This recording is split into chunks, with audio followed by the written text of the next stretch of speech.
आपको उस काम में कोई नहीं हरा सकता है जिसको आप सबसे ज्यादा समय देते हैं।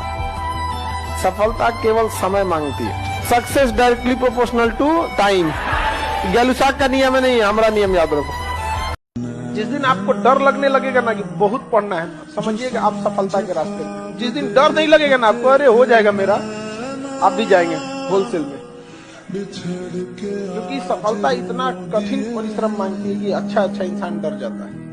अपने कपड़े सस्ते ले लो, जूते सस्ते पहन लो, कुछ भी कहीं भी इस चीज को कमी कर लो, पर पढ़ाई पे कमी मत करना। क्योंकि बेटा लाइफ अच्छी बनाने के लिए पढ़ाई बेसिक नीड है। कल अगर भविष्य अच्छा बनाना है ना, तो आप बेशक नॉर्मल कपड़े पहन लेना, कोई तुम्हारे कपड़े नहीं देखेगा। यहाँ तुम 4 टी-शर्ट में पूरा साल काट दो, किसी को मतलब नहीं है। लेकिन आज से 5 साल बाद अगर तुम सोचो कि 2 टी-शर्ट में मेरी जिंदगी कट जाएगी, तो बहुत टफ होगा। इसलिए मेहनत करो। 100 डेज का टारगेट बना लो। अगर 0 हो तब भी बहुत मेहनत करके अचीवमेंट हासिल की जा सकती है। जब तक नौकरी ना मिल जाए ना, तब तक कोई छुट्टी मत मनाओ। ये सोचो मेरी जिंदगी का तात्पर्य ये है कि मुझे खूब पढ़ना है, तभी तो फायदा है ना। त्योहार किसके? जिसके जेब में पैसा है। बिना पैसे के क्या त्योहार बेटा? जिसका घर भूख से तड़प रहे हैं बच्चे, उसकी क्या दिवाली क्या होली? ये दिवाली होली उनके हैं, दशहरे जिनके पास पैसा है। मेले में जाएंगे तो पैसा खर्च करने के लिए चाहिएगा। वहां बच्चा भूख से बिलबिला रहा है तो तुम कहाँ मेले में घूमते फिरोगे? इसीलिए त्योहार तब अच्छे लगते हैं जब हमारी जेब भरी हो, तो उसके लिए मेहनत करो। ठीक है, चलो ऑल द। लापरवाही से पढ़ाई कीजिएगा ना तो बोर्ड एग्जाम पास कर सकते हैं, ग्रेजुएशन पास कर सकते हैं। गलत फहमी से हटा दीजिएगा कि लापरवाही में रहेंगे तो कंपटीशन हो जाएगा। पर मेरे गुरुजी का आदेश था कि कठिनाई आपको तभी तक दिखेगी जब कठिनाई को देखोगे। तो एक छोटा उन्होंने मुझे बताया, पूछा कि इस कमरे में लाल रंग कितनी जगह है, देखो आप भी एक बार जरा देख के बताओ। तो 7-8 जगह लाल रंग दिख रहा है यहाँ पे आपको। 1 ये 2, वो लाल रंग टी-शर्ट पे 3 4 5, ये लाल हो गया 6, उधर लाल हो गया 7, एप्पल लाल बिल्कुल ठीक 7। पर जब आप लाल रंग ढूंढ रहे थे तो क्या आपको हरा रंग दिख रहा था? Yes no. जब आप लाल रंग ढूंढ रहे थे तो क्या आपको काला रंग दिख रहा था? Yes no. जिंदगी भी ऐसी है, जो ढूंढोगे वही मिलेगा। फोन बजा वैसे वाला सीन नहीं है, रॉन्ग नंबर। फोन बजा एक्स वाला सीन है तो रॉन्ग नंबर। शॉर्ट हुआ डरे के लगाते तुम 100 नंबर, शॉर्ट हुआ तेरे पे लगाते हम 100। गर्दन झुका के पढ़ लो, वादा करते हैं कल जिले में सबसे ऊंचा सर आपका होगा।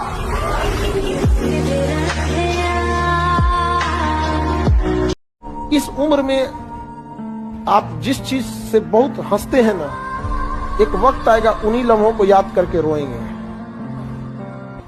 अभी जिस चीज को लेके बहुत खुश होते हैं, यही सिलसिला चला तो 5 साल बाद उन्हीं लम्हों को देख के आप रोएंगे। और आज जिसके लिए आप आंसू बहाते हैं, अगर पढ़ लिख के कामयाब हो जाएंगे तो उन आंसुओं को याद करके हंसेंगे कि कितने बेवकूफ थे, किसके लिए आंसू बहा रहे थे। समझा? ये दिमाग इतना तेज है ना, आप बिलीव करो। अभी अगर मानो 10 दिनों के बाद में यूपी कांस्टेबल का पेपर हो जाए, मैं बता रहा हूँ 10 दिनों में इतना सिलेबस चार्ट लोगे, इतना पढ़ लोगे जितना पूरे साल भर नहीं पढ़ोगे। और मन में खुद से भी आवाज लगाओगे, यार ये 10 दिन अगर पूरे साल ऐसे रगड़ के पढ़े होते ना, तो मेरा नहीं होता तो साला किसका सिलेक्शन होता? मेरा ही होता। अहम ब्रह्मास्मि वाली बात है। छोटी छोटी चीजें यार फोकस नहीं करोगे तो कैसे काम चलेगा? थोड़ा अपने आप को संभाल के रखना इन सब चीजों में। और यंग जनरेशन स्टूडेंट से कहेंगे कि दिल लगाना है तो किताबों से लगाओ, बेवफा भी निकलेगी तो मुकद्दर बना के छोड़ेगी। एक डर अपने दिमाग से निकाल दो, हारने का। कुछ नहीं हो, मारोगे फाइनली, ये पक्का है। कुछ टाइम के लिए, बस कुछ टाइम के लिए मेरी बात मानो, कट जाओ पूरे सोशल मीडिया से। अभी आपको लग रहा होगा यार भैया यार आप तो यार पापा मम्मी जैसी बातें कर रहे हो। मेरी जान, बाद में जो रिग्रेट होता है ना, जब कोई चीज आपको पता है आप अचीव कर सकते थे पर आप अचीव नहीं कर पा रहे, जब वो रिग्रेट होता है ना, तब बहुत बुरा लगता है।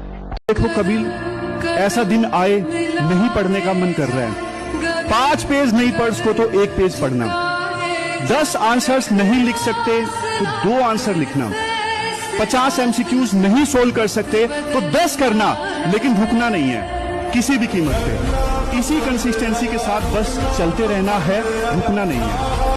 ये 3 काम कर लो आप, और अगर ये 3 काम आपने कर लिया तो आप भी कल यहां बैठोगे और असंभव को मजाक बना दोगे। पहला काम, पूरे एग्जामिनेशन पैटर्न को समझो घर जाकर। नहीं समझते हो, जहां कोचिंग में पढ़ते हो उस टीचर से पूछो। दूसरा, सेल्फ इंट्रोस्पेक्शन करो, अपनी क्षमता को चेक करो। और तीसरा, अपनी परिस्थिति को समझो। इन सबके साथ ये 3 बातें क्लियर हुई ना। इन सबके साथ जो चौथी बात, जो मतलब मुझे बोलना ही होता, जीवन मतलब युद्ध। ये लास्ट बात, या तो आप हंस हंस के लड़ोगे या रो रो के लड़ोगे। ये मालिक ने जो आपको इतना बड़ा तोहफा दिया ना, दिमाग। स्टीफन हॉकिंग, पूरी शरीर खराब थी, सिर्फ एक ही चीज ठीक थी, दिमाग। Nobel prize winner. यहाँ लोग ये उंगली कटी है, भीख मांग रहे कि भैया हमारी उंगली कट गई भैया, तो गर्दन भी काट ले। इसी को लेके क्यों घूम रहा है?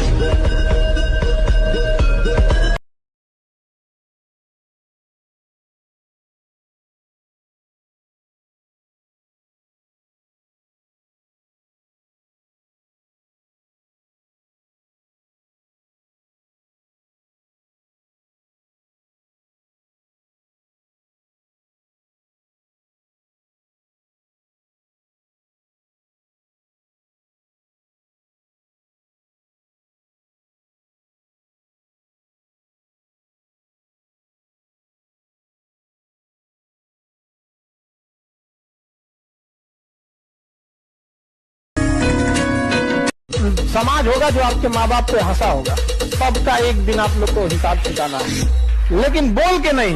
आपको काम ऐसा करना है कि बेचारा खुद को गलती एहसास हो जाए, भाई गलती से बोल दी। तो किसी भी सफलता के पीछे केवल आपकी मेहनत होती है। लात खाने से कोई यूपीएससी निकालता, गली का हर आवारा आज IAS बना होता है। IQ लेवल कैसे बढ़ाएंगे? तो याद रखिए, IQ लेवल बढ़ाने के लिए सोने से पहले का आधा घंटा बहुत जरूरी होता है। सोने से पहले आधे घंटे दिन भर में जितना काम किए हैं उसको सुबह से रात तक देखते रहिए। एक बार रिवाइज मारिए कि सुबह उठे थे, ये किए थे, इसके बाद पढ़े थे, क्या क्या पढ़े थे।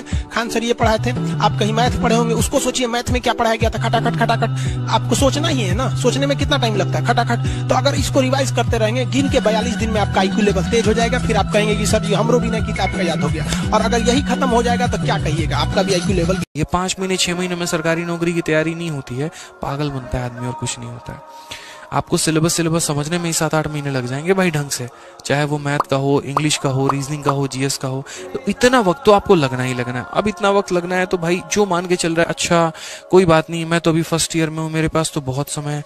भाई जब तक तुम ग्रेजुएशन करोगे ना तब तक मेरे भाई भीड़ बहुत नौकरी लेके चल जाएगी, और उसके बाद तैयारी करनी शुरू करोगे तो 2 साल तुम्हें और लग जाएंगे। तो क्यों अपने आप को उतना समय देना? आप चाहे 12th में है, फर्स्ट ईयर में है, सेकेंड ईयर में है, थर्ड ईयर में है, आप किसी भी ईयर में है, आप अभी से अगर आपका फ्यूचर है गवर्नमेंट एग्जाम की तैयारी करना तो आप लग जाइए। आप मत छोड़िए उन चीजों को लेके, मत डालिए कल के लिए। आप ही को करना है। आप आज भी करोगे तो आप ही पढ़ोगे, कल भी पढ़ोगे तो आप ही पढ़ोगे, आपकी जगह कोई दूसरा नहीं पढ़ने वाला है भाई। तुम लोग यार मेहनत बहुत करते हो, ऐसा नहीं है। तुम्हारे में से कम जितने लोग इस क्लास में बैठे हैं 70% तो मेहनत करते ही होंगे। बस एक चीज तुम नहीं पकड़ पा रहे हो, डायरेक्शन। मतलब तुम वो मेल्टिंग पॉइंट नहीं ले रहे हो। तुम पढ़ रहे हो, बैठ रहे हो, नोट्स बना रहे हो, वो सारा काम कर रहे हो, पर तुम अपने आप को इंटरनली चेंज नहीं कर रहे हो। और उसके फॉर्मूले मैं तुम्हें बता रहा हूँ, खड़े होके पढ़ो। अब चेयर तुम्हारे लिए चेयर टेबल नहीं है, तुम ये ले लो, हार्डली ये आएगा 2000 रुपए का आएगा। और जब तुम खड़े होगे तो किसी भी कीमत पे स्पाइन सीधी होगी। तुम बैठोगे तो स्पाइन टेढ़ी हो सकती है, लेकिन तुम अगर खड़े हो तो स्पाइन टेढ़ी हो ही नहीं सकती। और इसका सीधा संबंध स्पाइन से है। Cerebrum, cerebral cortex, medulla, spine, ये सब एक दूसरे से जुड़े हुए हैं। और स्पाइन जितनी सीधी होती है मन का अवेयरनेस उतना ज्यादा होता है। जितनी देर तुम्हें पढ़ना है उतनी देर एम्प्टी स्टमक रहना है। बस 10 दिन ये फॉर्मूला लगा के देखो। जिसके जीवन में कठिनाई आ रही है, आप समझिए कि आप एक सही रास्ते पे जा रहे हैं, क्योंकि वही रास्ता सफलता का है। और अगर आपके जीवन में कठिनाई नहीं आ रही है, आप गलत रास्ते पे हैं, क्योंकि सफलता का रास्ता बहुत कठिन होता है। जिस दिन आपको डर लगने लगेगा ना कि बहुत पढ़ना है, समझिए कि आप सफलता के रास्ते में। जिस दिन डर नहीं लगेगा ना आपको, अरे हो जाएगा मेरा, आप भी जाएंगे होलसेल में। क्योंकि सफलता इतना कठिन परिश्रम मांगती है कि अच्छा इंसान डर जाता है।